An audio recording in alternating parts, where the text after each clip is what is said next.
They would all come a little later. Margaya was glad it was so, because he wanted to tackle this difficult man alone. Others would not be able to take a lesson from him. Kali was attempting to retreat. He looked up at the sky and said, "Looks like 3 o'clock. They have asked me to call in at 3 again. You know how it is, if we go in even a minute late. They make it an excuse." Margaya looked at him. If he let him go out of sight, he would pass into the bank and then out of it by the back door. He said firmly, "You give me the 50 rupees I advance, with interest." The other looked puzzled. 50. With interest? What is it you are talking about, Margaya? At other times, if anyone said such a thing, Margaya would open the pages of his red-bound book and flourish it. He thought of his son. Why did the boy do such a thing? He had left the book alone all these days. Kali stopped, looked at him haughtily and said, "I never like to be called a liar. You may settle my account tomorrow, the first thing. Let me see what it is, and I will settle it the first thing tomorrow, to the last pi." He moved away. Margaya stood helplessly. He watched him with sorrow.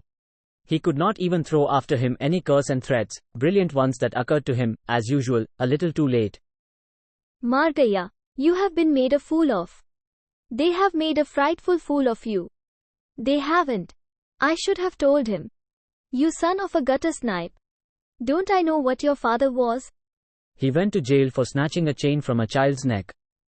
You come of a family which would steal a matchstick rather than ask for it. I shouldn't have associated with you, but I'll get at you one day, don't worry. I can, but it was no use arguing with himself in this manner. The man was gone, while Margaya stood watching him dumbly. He recollected that he had helped him get loans 4 times, when his life and honor, as he said, were at stake. And this is what I get. He was filled with self-pity. He thought of the account book. Suppose he announced a reward to any scavenger who might salvage it? Even if it was salvaged, what was the use? How was it to be touched again and read? He had to wait at the gate, away from the line of vision of the secretary's room, sitting on the short parapet, and keep an eye on all his old customers who might go in and come out of the building. Without giving himself too much away, he was able to tackle a few of his old customers, and they didn't prove as tricky as Kali. He was able to salvage the bulk of his investments within the next 15 days, which amounted to just 200 rupees. Margaya stepped into the temple, driven there by a vague sense of desperation. He told himself several times over that he was going to see the god and not the priest. But he did not believe it himself, nor did the priest let him view only the god and go away. As soon as he entered the portals of the temple, the priest's voice came to him from an unknown, unobserved place, behind the image in the dark inner sanctum. "Oh, Margaya, welcome to this god's home." Margaya was startled as if a voice from heaven had suddenly assailed him. He trembled. The last worshipper had prostrated before the image and was leaving. Margaya prostrated on the ground before the inner sanctuary. A couple of feeble oil lamps were alight. A mixed smell of burning oil, flowers, and incense hung in the air. That was a combination of scent which always gave Margaya a feeling of elation. He shut his eyes. For a moment he felt that he was in a world free from all worrying problems.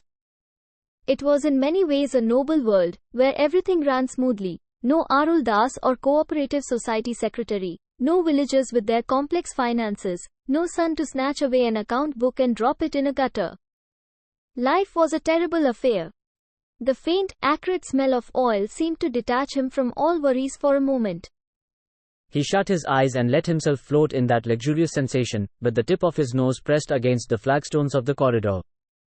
It was still warm with the heat of the day's sun.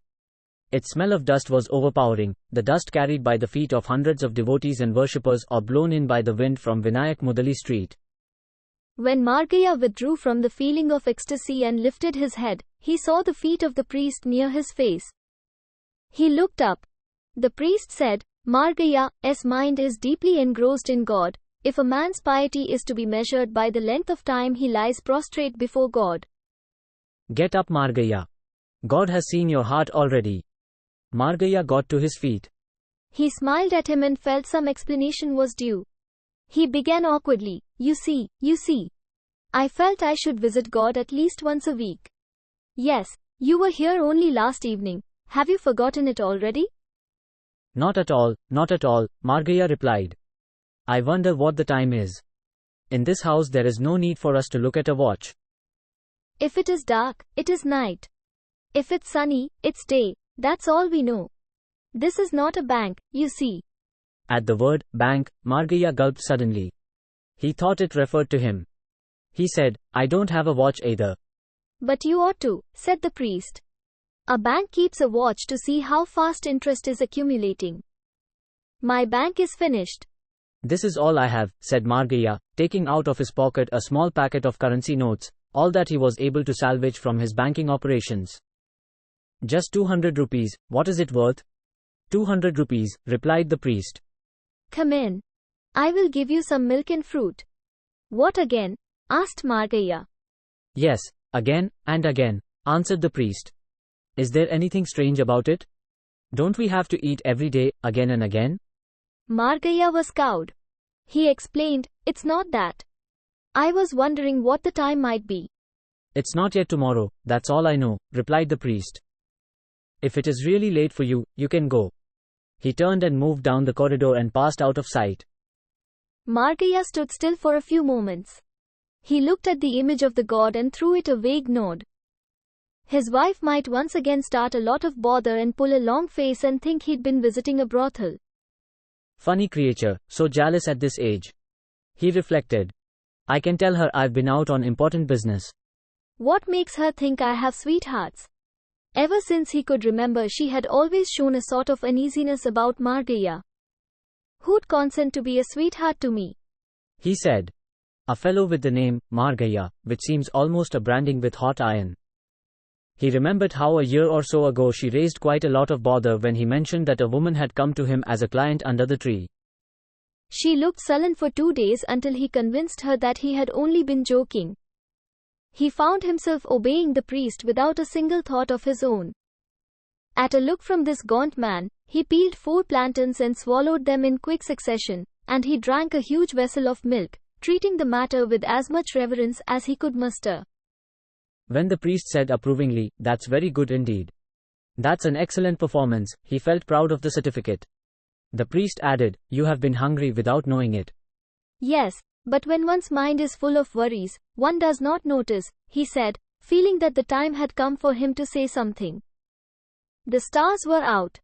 A cool breeze was blowing, and night seemed quiet. The nourishment he had taken filled him with a sense of harmony, and so when the priest said, Margaya, what is ailing you?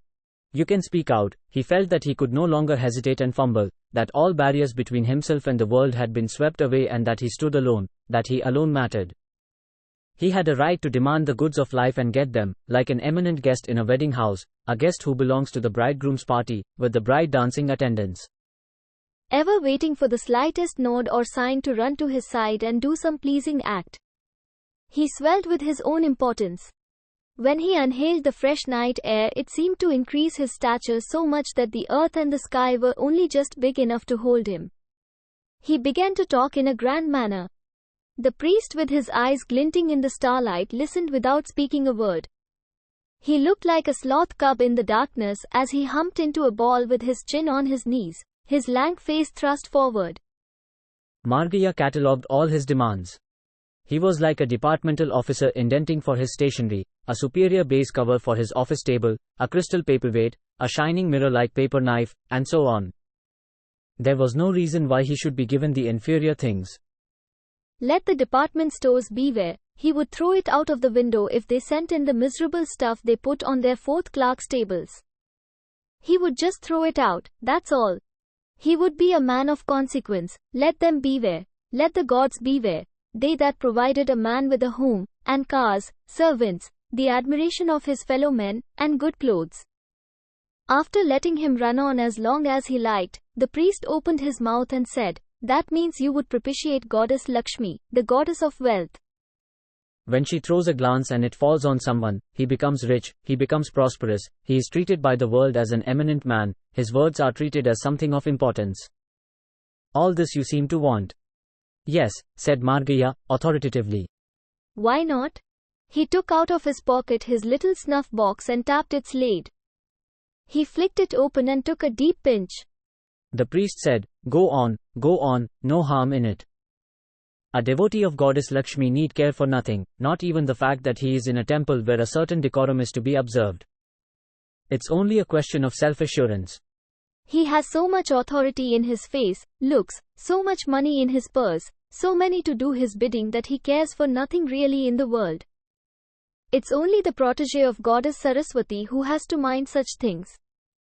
But when Saraswati favors a man, the other goddess withdraws her favors.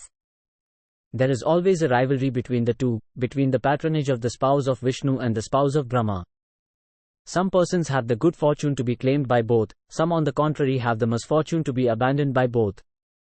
Evidently you are one of those for whom both are fighting at the moment. Margaya felt immensely powerful and important. He had never known that anybody cared for him, and now to think that two goddesses were fighting to confer their favors on him. He lifted his eyes, glanced at the brilliant stars in heaven as if there, between the luminous walls, he would get a glimpse of the crowned goddesses staring at each other. Why should they care for me? He asked innocently. The priest replied, how can we question? How can we question the fancies of gods? It's just there, that's all. It's beyond our powers to understand. Intoxicated by this, Margaya said, a man with whom the goddess of wealth favors need not worry much. He can buy all the knowledge he requires. He can afford to buy all the gifts that goddess Saraswati holds in her palm. The priest let out a quiet chuckle at Margaya's very reckless statement. Margaya asked, why do you laugh? Already a note of authority was coming into his voice. The priest said, yes, this is what every man who attains wealth thinks. You are moving along the right line. Let me see your horoscope. Bring it tomorrow. Tomorrow? It seemed such a long way off. Can't you say something today? Margaya asked pathetically, feeling that he was being hurled back to the earth. The priest said, about the same time as today, meet me with your horoscope. Yet another night out and all the trouble with my wife, Margaya thought immediately. The priest saw him off at the door and shut the temple gate. The moment his wife opened the door, Margaya demanded, where is my horoscope? Horoscope? His wife said dreamily. What's happened that you want it so urgently at this hour? She looked him up and down suspiciously and, feeling probably that it was not the right time to drag him into a talk, turned and went back to bed. It was 8 o'clock when Margaya got up. He would probably have slept on till 11, but for the fact that Balu sat on his chest and hammered his head with his lacquered wooden elephant.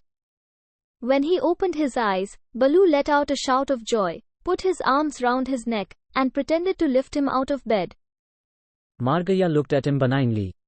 This boy must grow up like a prince. The goddess willing, he'll certainly. He sprang up from bed. In a quarter of an hour he was ready, bathed, wearing a clean dress, and his forehead smeared with red vermilion and a splash of sacred ash.